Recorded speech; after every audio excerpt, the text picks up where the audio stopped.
21 বছর পর রংপুরের পীরগঞ্জে আসছেন বিএনপি চেয়ারম্যান তারেক রহমান।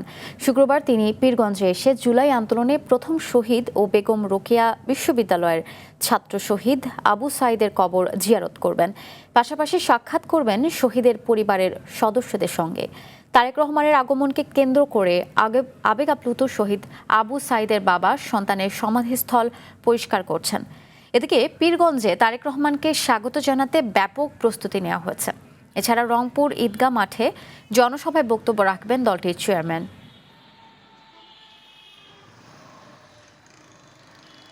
আমার ছেলেকে যে হত্যা করছে তার যেন কঠোরভাবে বিচার করা হয়।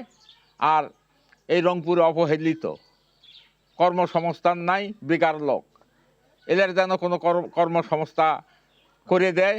গণ অভ্যুত্থানের যে আকাঙ্ক্ষা, বৈষম্যহীন বাংলাদেশ, ন্যায় নীতির বাংলাদেশ, ইনসাফের বাংলাদেশ, এটা যেন উনি প্রতিষ্ঠার জন্য কাজ করে। পীরগঞ্জের প্রতিটি গ্রামে, প্রতিটি অঞ্চলে ব্যাপক সাড়া পড়ে গিয়েছে। বাংলাদেশ বিনির্মাণের তারেক রহমানের নেতৃত্বে এগিয়ে যাবে।